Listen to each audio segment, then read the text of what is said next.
जन अल्फा के प्रदर्शन को देखकर हाईकोर्ट सरकार पर भड़क गया है, सीधे फटकार लगा दी है और स्वतः संज्ञान लेते हुए सरकार को नोटिस थमा दिया है। जवाब मांग लिया है कि बच्चे आखिर इस तरह प्रदर्शन क्यों कर रहे हैं। दोस्तों, आपने हमीरपुर के बच्चों की तस्वीर देखी होगी जब उन्होंने पैदल चलकर डीएम ऑफिस घेर लिया था। 600 बच्चे 5 किलोमीटर चलकर डीएम ऑफिस घेरने पहुंच गए थे। तिरंगा लेकर करीब 4 घंटे तक प्रदर्शन किया था क्योंकि उनके स्कूल तक जाने की सड़क नहीं बनी थी। इसी मामले पर अब इलाहाबाद हाईकोर्ट ने स्वतः संज्ञान ले लिया है और जवाब मांगा है। कोर्ट ने इस स्थिति को गंभीरता से लेते हुए कहा कि स्कूल जाने वाले छोटे बच्चों को अपने बुनियादी अधिकार के लिए जिलाधिकारी के सामने प्रदर्शन करना पड़े, ये स्वीकार्य नहीं है, खासकर जब ये काम राज्य सरकार की जिम्मेदारी है। यानी कि कोर्ट साफ तौर से इस बात को कह रहा है कि भाई आपकी जिम्मेदारी है कि आप ये चीज सुनिश्चित करें कि बच्चों के पास जाने के लिए सड़क है या नहीं है, स्कूल की हालत ठीक है या नहीं है। ये चीज पूरी तरह से जिम्मेदारी है और अगर उनको इसके लिए प्रदर्शन करना पड़ रहा है यानी कि ये बहुत ही गलत बात है, ऐसा नहीं होना चाहिए। न्यायालय ने महानिबंधक कार्यालय को निर्देश दिया कि इनरी रोड टू स्कूल हमीरपुर बनाम उत्तर प्रदेश राज्य एवं अन्य शीर्षक से सिविल जनहित याचिका पर काम किया जाए। राज्य सरकार, जिलाधिकारी, प्रमुख सचिव लोक निर्माण विभाग, कार्यपालक अभियंता लोक निर्माण विभाग हमीरपुर, प्रमुख सचिव पर्यावरण, वन एवं जलवायु परिवर्तन विभाग को पक्षकार बनाते हुए कोर्ट ने नोटिस जारी कर दिया है और जवाब मांगा है। इन सभी अधिकारियों और विभागों को सीधे कोर्ट ने नोटिस थमाया है। अपर महाधिवक्ता मनीष गोयल और अपर मुख्य स्थायी अधिवक्ता ए.के. गोयल को राज्य की ओर से नोटिस स्वीकार करने तथा राज्य द्वारा स्थिति सुधारने के लिए उठाए जा रहे कदमों पर जवाब देने का निर्देश दिया गया है। यह आदेश मुख्य न्यायमूर्ति अरुण भंसाली और न्यायमूर्ति क्षितिज शैलेंद्र की खंडपीठ ने दिया है। प्रकरण में अगली सुनवाई 24 अगस्त 2026 को होगी। न्यायालय ने यह भी निर्देश दिया कि संबंधित समाचार की प्रति आदेश के साथ संलग्न कर अधिकारियों के वकीलों को उपलब्ध कराई जाए। कोर्ट ने कहा कि विरोध प्रदर्शन के तहत बच्चों का 5 किलोमीटर पैदल मार्च उनके सामने आ रही मुश्किलों की गंभीरता को दिखाता है। यहाँ पर जब नोटिस थमाने की बात की जाती है और जब जवाब मांगा जाता है तो जो PWD के एग्जीक्यूटिव इंजीनियर हैं उन्होंने इस बात को माना है कि भाई सड़क का लगभग 1.5 किलोमीटर हिस्सा बुरी तरीके से खराब है। रिपोर्ट के मुताबिक फॉरेस्ट डिपार्टमेंट से नो ऑब्जेक्शन सर्टिफिकेट यानी कि NOC ना मिलने की वजह से काम रुका हुआ है। रिपोर्ट में कहा गया कि काम के लिए 1,81,00,000 रुपए का प्रस्ताव भेजा गया था और बजट मिलने पर निर्माण कार्य शुरू हो जाएगा, ये बात कही गई है। लेकिन इससे पहले ही हाईकोर्ट की एंट्री हो जाती है। हाईकोर्ट ने खुद इस बारे में संज्ञान लिया है। खबर जब हाईकोर्ट तक पहुंची तो उन्हें ये चीज समझ में आई कि आखिर बच्चे इस तरीके से प्रदर्शन कर रहे हैं। 5 किलोमीटर पैदल चलकर तिरंगा यात्रा करते हुए बच्चे प्रदर्शन कर रहे हैं, डीएम ऑफिस तक जा रहे हैं क्योंकि उनकी मांगे नहीं सुनी जा रही हैं। इस वजह से उन्होंने कहा कि ये साफ तौर से गलत चीज है। ऐसा बिल्कुल भी नहीं होना चाहिए कि जो बुनियादी जरूरत है, सड़क बहुत ही बुनियादी, बहुत ही बेसिक चीज है, लेकिन जिस जगह पर यह प्रदर्शन किया जा रहा था, हमीरपुर के जिस गांव में यह प्रदर्शन हुआ था, वहां पर आजादी के बाद से सड़क नहीं पहुंची, जो कि और भी ज्यादा चौंकाने वाली बात है कि तब तक किसी सरकार ने इस गांव में सड़क पहुंचाने के बारे में नहीं सोचा। और जब इससे पहले भी वहां के लोगों ने प्रदर्शन किया था तो जो जिलाधिकारी हैं उन्होंने वहां पर मिट्टी डलवा दी थी और कहा था कि बहुत जल्द सड़क का काम शुरू हो जाएगा। लेकिन मिट्टी डलवाने के बाद बारिश का मौसम आ गया। बारिश की वजह से वो मिट्टी पूरी तरीके से कीचड़ में तब्दील हो गई और छोटे छोटे बच्चों को वहां पर जंगल के रास्ते जाना पड़ता था अपने स्कूल, जिस वजह से बहुत सारे बच्चों को डर भी लगता था और कीचड़ वीचड़ में होकर उन्हें जाना पड़ता था, जो कि बहुत गलत बात है कि उन्हें स्कूल तक, बेसिक बुनियादी ज़रूरत तक जाने के लिए इतनी ज़्यादा मशक्क़त करनी पड़ रही है।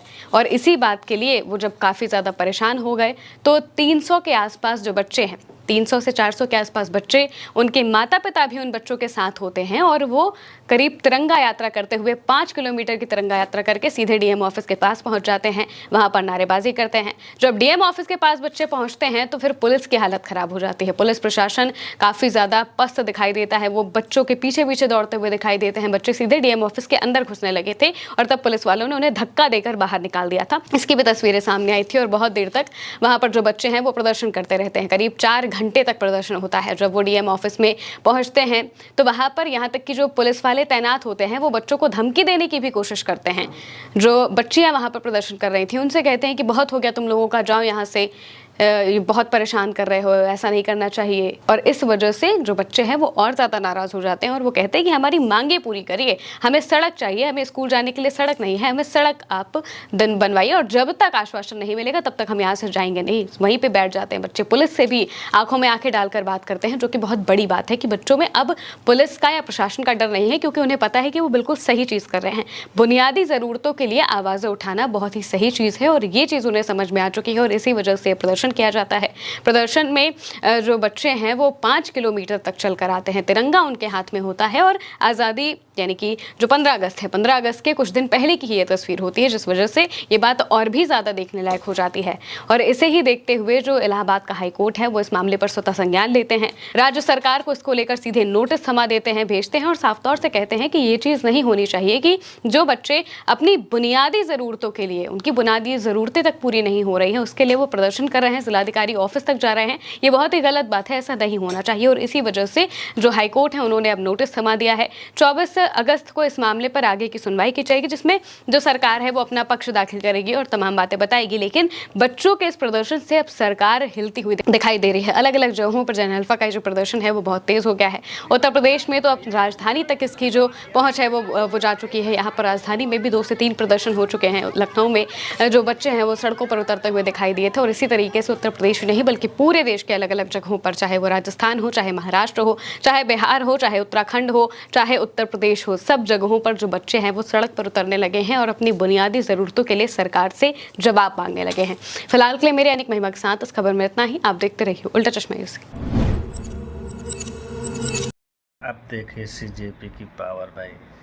पहले तो 18 से 40 साल के सब लोग एकदम धरने पे बैठे थे। अब देखिए जन अल्फा भी लड़ाई में कूद गए अपने हक की लड़ाई के लिए।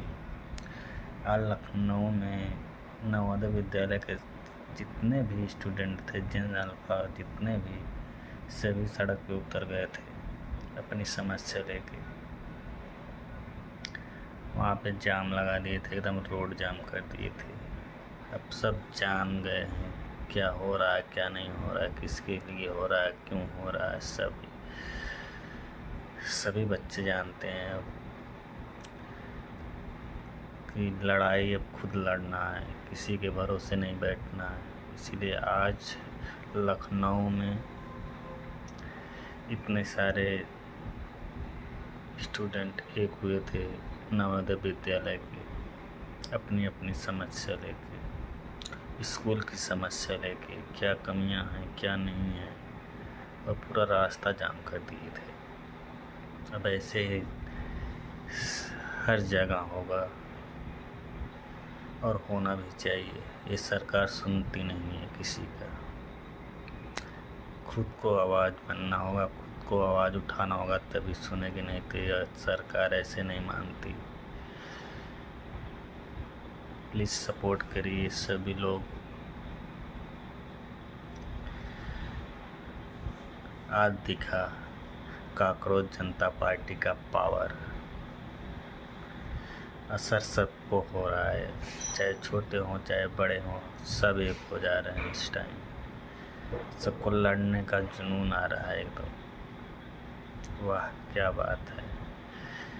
ये पहले भी होता, काश आज ऐसी हालत ना होती इंडिया की।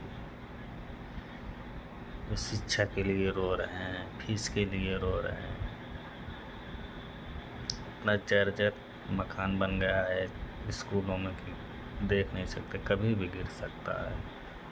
उसी की लड़ाई लड़ रहे हैं सब। ये देख के बहुत अच्छा लग रहा है भाई।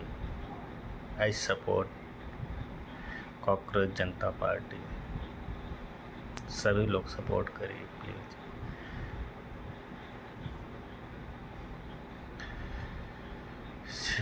क्या बताएं, ऐसा होना ही चाहिए, तभी सरकार को मालूम पड़ेगा कि भाई ये समस्या है वो समस्या है। धरना तो होना चाहिए, शिक्षा के लिए धरना ज़रूरी है। अगर नहीं होगा तो सरकार के कान नहीं खुलेगा, ना आँख खुलेगी। जय हिंद जय भारत।